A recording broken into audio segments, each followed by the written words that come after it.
नमस्ते, मैं छाया श्रीवास्तव आप सबका अपने चैनल कहानियों का कारवां में स्वागत करती हूँ।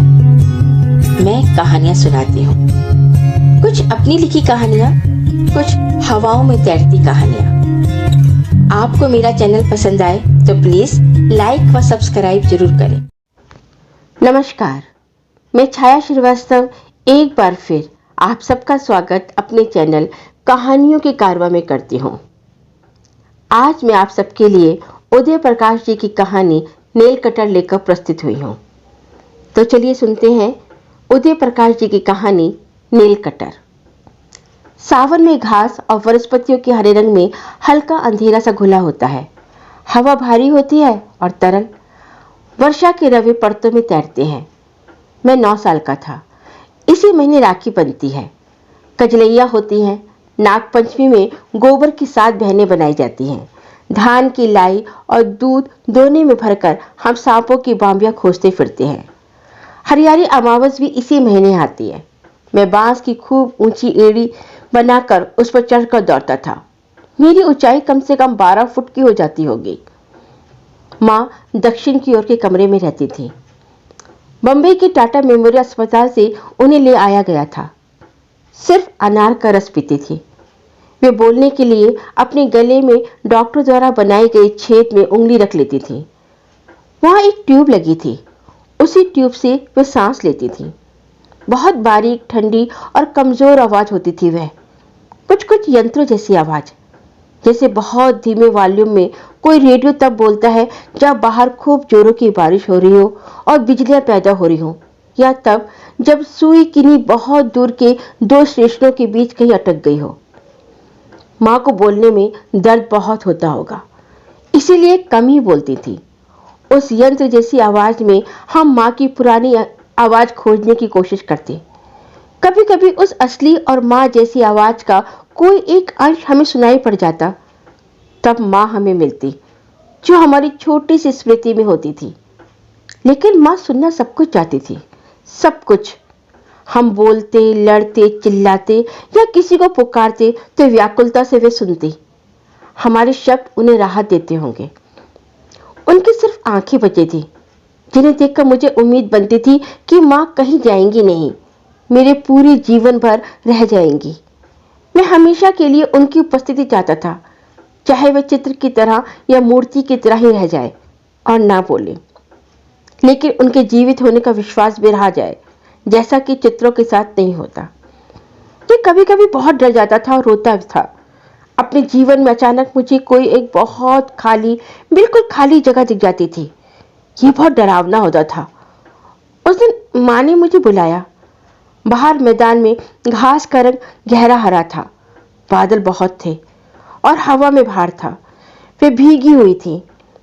माँ ने अपनी हथेली मेरे सामने फैला दी। दाएं हाथ की सबसे छोटी उंगली की बगल वाली उंगली का नाखून एक जगह से उखड़ गया था। उससे उन्हें बेचैनी होती रही होगी। इस उंगली को सूर्य की उंगली कहते हैं। मैं समझ गया और नेल कटर लाकर माँ की पलंग के नीचे फर्श पर बैठ गया। नेल कटर में लगी रेती से मुझे उनकी उंगली का नाखून घिसकर बराबर करना था। माँ यही चाहती थी। वह नेल कटर पिताजी इलाहाबाद से लाए थे, कुंभ के मेले से लौटने पर 2 साल पहले। नील कटर में नीले कांच का एक सितार बना था। माँ की उंगलियां बहुत पतली हो गई थी। उनमें रक्त नहीं था। पीली सी त्वचा, पतंगी कागज जैसी। पीली भी नहीं, जर्द और बेहद ठंडी। ऐसा ठंडापन दूसरी बेजान चीजों में होता है, कुर्सियों, मेजों, किवाड़ों या साइकिल के हैंडल जैसा ठंडापन। और हाथ उनका इतना हल्का कैसे हो गया था? कहाँ चला गया सारा वजन? वह भार शायद जीवन होता है, जिसे पृथ्वी अपने चुंबक से अपनी ओर खींचा करती है, जो अब माँ के पास बहुत कम बचा था। उन्हें पृथ्वी खींचना छोड़ रही थी। मैंने उसकी हथेली थाम रखी थी। वे नाखून को रेती से धीरे धीरे घिस रहा था और मैं उनके नाखून को बहुत सुंदर, ताजा और चिकना बना डालना चाहता था। मैं एक बार हंसा, फिर मुस्कुराता ही रहा। माँ को ढांढस बंधाने और उन्हें खुश करने का ये मेरा तरीका था। मैंने देखा माँ को नाखून का हल्का हल्का रेती से घिसा जाना बहुत अच्छा लग रहा है। उसके चेहरे पर एक सुख था जो एक जगह नहीं बल्कि पूरे शरीर की शांति में फैला हुआ था। उन्होंने आंखें मूंद रखी थी।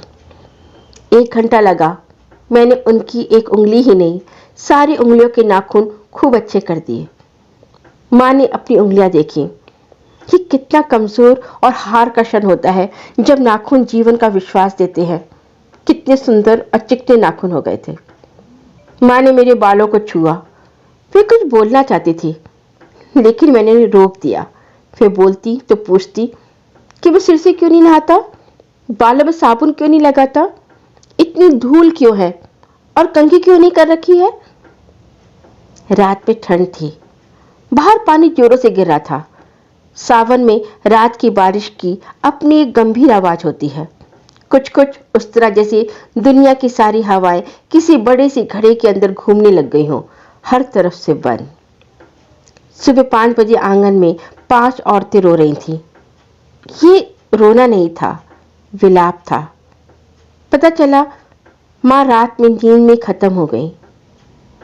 माँ खत्म हो गई। मैंने फिर कभी उनके घिसे हुए नाखून नहीं देखे।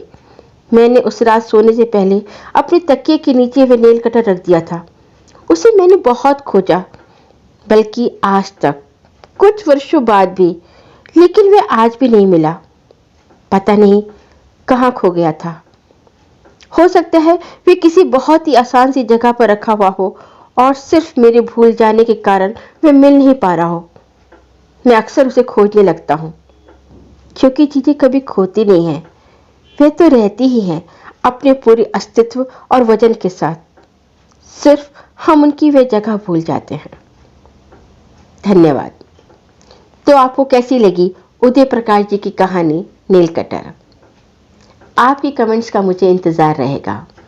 तो मिलते हैं अगली मुलाकात में एक नई कहानी के साथ। धन्यवाद।